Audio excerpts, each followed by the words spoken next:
So I come from a former Portuguese colony in China called Macau, and it's a tiny place. I'll show you what it looks like. It looks like this. And I grew up in a family with different sorts of impaired relationships, and my mom, my sister, and we've always been struggling financially. So getting educated was actually very important for my sister and I, because we know that it is the single most straightforward way to get us out of poverty. And actually, I did really well. I performed really well since I was in primary school. I was always on top of class, and trust me, it's not easy in an Asian education environment. It's so competitive. Even if you get like 98%, your mom will slap you in the face. Okay, that's not true. Sorry. Okay, so throughout my whole my past 20 years, I was so determined all the time. It was almost like a predictable, foreseeable future for me that I will be successful one day. I will be, rich.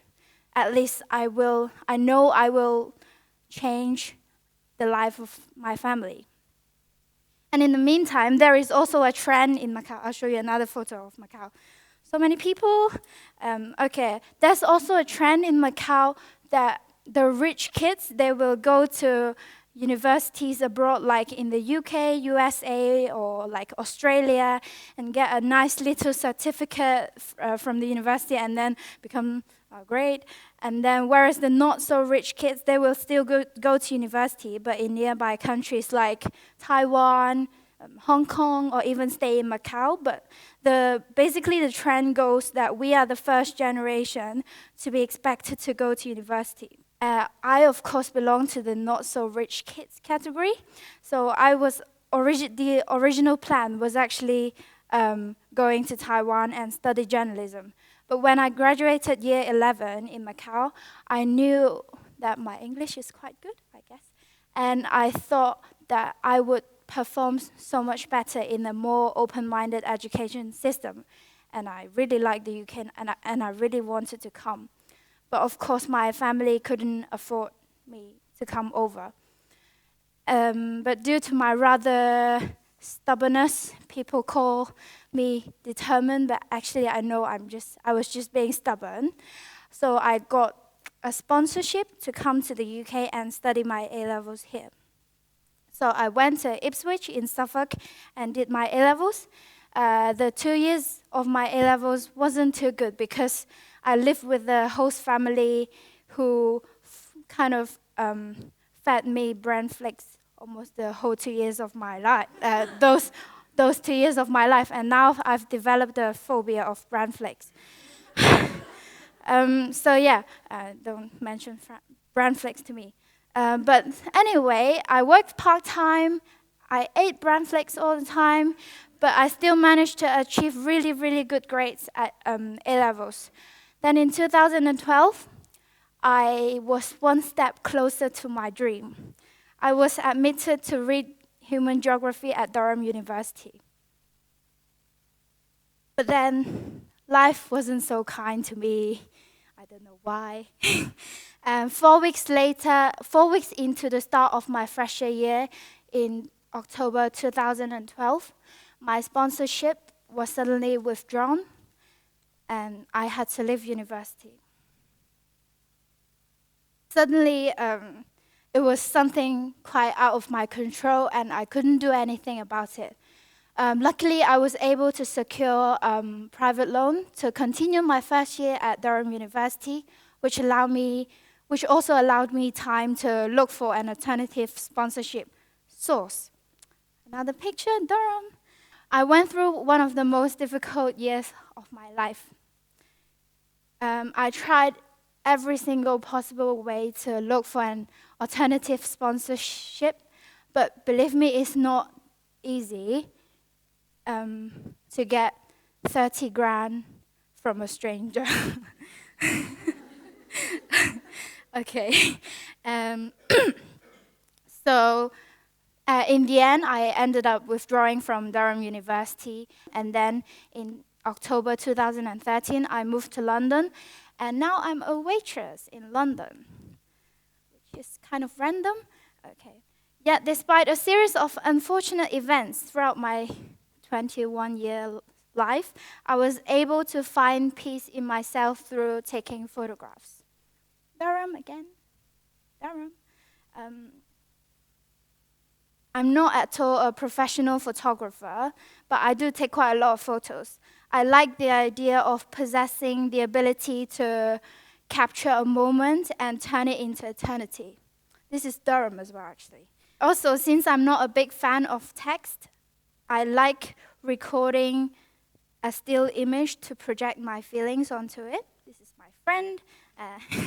The image is so objectively produced through the lens of a camera, yet is so subjectively selected through my eyes. So I really like the idea of it.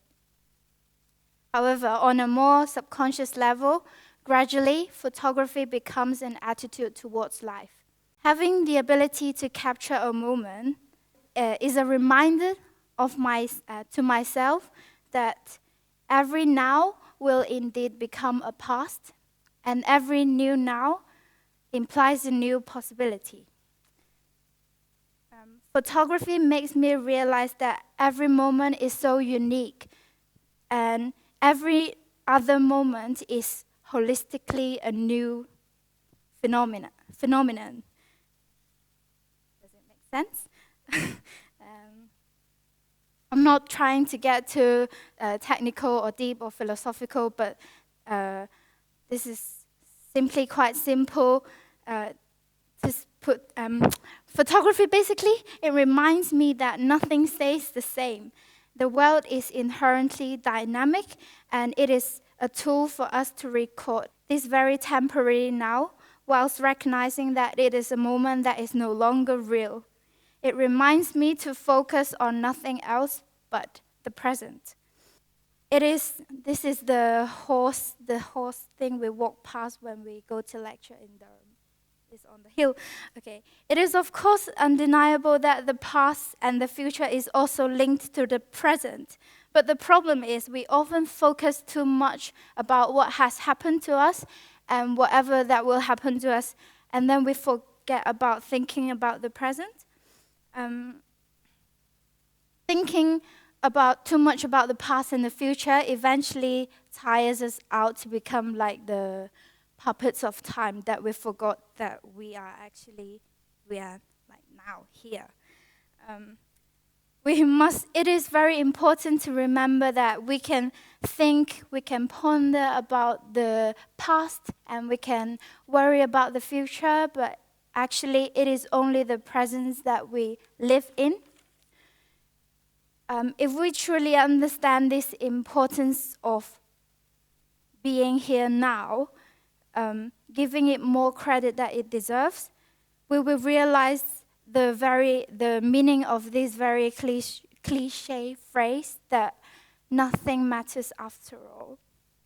So leaving Durham University was a very traumatic experience for me. Like, my dream was broken. I can no longer be successful. I can no longer help my family. But actually, if I realize that nothing matters because it's already the past, then actually it doesn't matter. I'm not saying that we should have a particularly optimistic or a very pessimistic outlook on the future. I'm just saying that we should focus more on the now, and it is this state of mind that gives me peace, makes me feel that although I'm a waitress in London, I still feel as alive as I have before. And I'm too busy living in the present that I no longer have to think about the past, or do I have to worry about the future. Now I'm 21 years old, being a waitress in London. I'm actually having the time of my life. I'm no longer at university, but every single moment in the restaurant I'm working, I'm still meeting loads of people. My colleagues are from all around the world, and they have stories that are 10 times more interesting than mine. And every single moment, I'm still learning. And also, we have very nice wine tasting sessions. So it's nice. Okay. None of the time is actually wasted because I no longer worry or panic about what will happen to me. For the past 20 years, I worked so hard for the future that I forgot to live. Living at Durham University gives me an opportunity to think about what I really am after. And then eventually, through photography, through thinking, I realized that all I'm after is just change. It is the unpredictability of life that excites me the most. And actually, after all, I'm living the dream. So this is the photos I took last year in March. It was the funeral of Margaret Thatcher in London.